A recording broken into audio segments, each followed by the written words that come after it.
Pernah nggak sih Anda kepikiran apa ya yang bisa bikin seorang pemimpin hebat itu tertawa sampai terbahak-bahak? Hari ini kita bakal bahas sebuah cerita yang wah unik banget dari sejarah. Cerita tentang persahabatan, keisengan, dan selera humor yang sama sekali nggak terduga. Nah, ini dia pertanyaan kuncinya. Karena kan di balik semua kebesaran para tokoh sejarah, ada momen-momen manusiawi mereka. Momen-momen tawa yang jujur, yang justru bikin kita ngerasa lebih terhubung sama mereka. Yuk, kita lihat salah satu momen itu. Coba deh bayangin suasananya.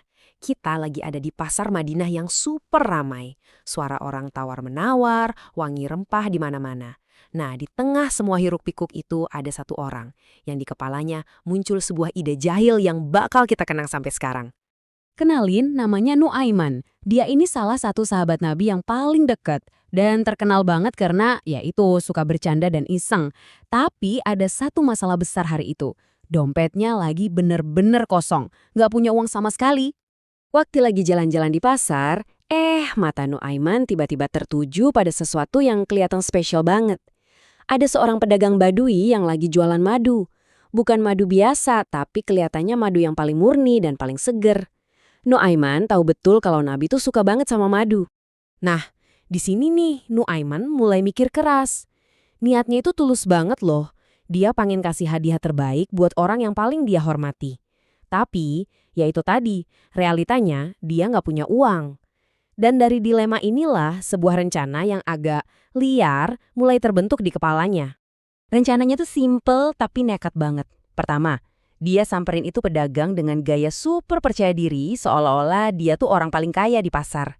Kedua, dia ambil satu wadah madu terus bilang ke pedagangnya, "Udah, ikut saya aja."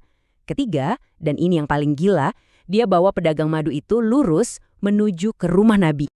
Oke, sekarang aksi dimulai. Dengan madu di tangan dan si pedagang yang ngekor di belakang, Nuaiman sampai di depan pintu rumah Nabi, siap buat ngasih hadiahnya.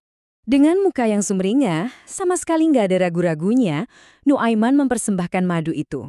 Dia menyajikannya seolah-olah itu beneran hadiah tulus dari dia, sebagai tanda cintanya seorang sahabat. Nabi tentu saja senang banget. Beliau terima hadiahnya, mendoakan yang baik-baik buat Nuaiman, dan langsung melakukan kebiasaan beliau, berbagi. Madu itu langsung dicicipi bareng-bareng sama para sahabat lain yang ada di sana. Semuanya kelihatan baik-baik aja kan? Madunya udah habis, semua senang. Tapi, tunggu dulu, ada satu detil kecil yang ketinggalan. Momen penagihan akan segera tiba.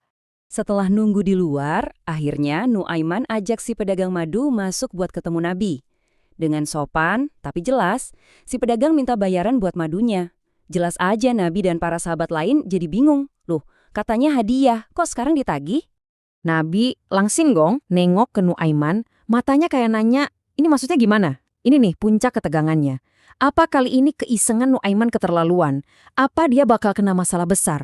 Dan penjelasan Nuaiman, ini dia juaranya. Dengan muka polos dan senyum iseng, dia ngaku sejujur-jujurnya. Dia bilang, betul Rasulullah, saya pengen banget engkau nyobain madu enak ini. Tapi saya beneran gak punya uang. Jadi ya, saya bawa ke sini biar engkau bisa nikmatin sekaligus bayarin juga. Jadi gimana coba reaksi seorang pemimpin besar dikerjain kayak gini? Marah? Kecewa? Jawabannya mungkin bakal bikin Anda kaget. Jawabannya, sama sekali nggak ada marah-marahnya. Malah Nabi tertawa, lepas banget, sampai terbahak-bahak dan gigi geraham beliau terlihat. Sambil tertawa, beliau akhirnya membayar pedagang itu. Beliau paham betul kejenakan sahabatnya ini. Kisah ini tuh lebih dari sekedar cerita lucu loh.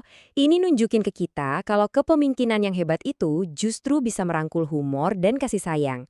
Hubungan persahabatan mereka yang begitu kuat, yang dasarnya saling percaya dan paham, membuat keisengan kayak gini jadi mungkin. Pada akhirnya, niat tulus Nuaiman yang bersinar, bukan rencananya yang ya agak ngawur itu. Nah, cerita ini ninggalin kita sama satu pertanyaan, buat direnungkan. Kapan sih momen bercanda atau ketawa bareng itu justru bisa bikin ikatan kita sama seseorang jadi lebih kuat? Seperti yang ditunjukin sama Nuaiman, ketika humor itu datang dari niat yang baik dan tulus, ia punya kekuatan luar biasa untuk menunjukkan dalamnya kasih sayang dan pengertian di antara kita.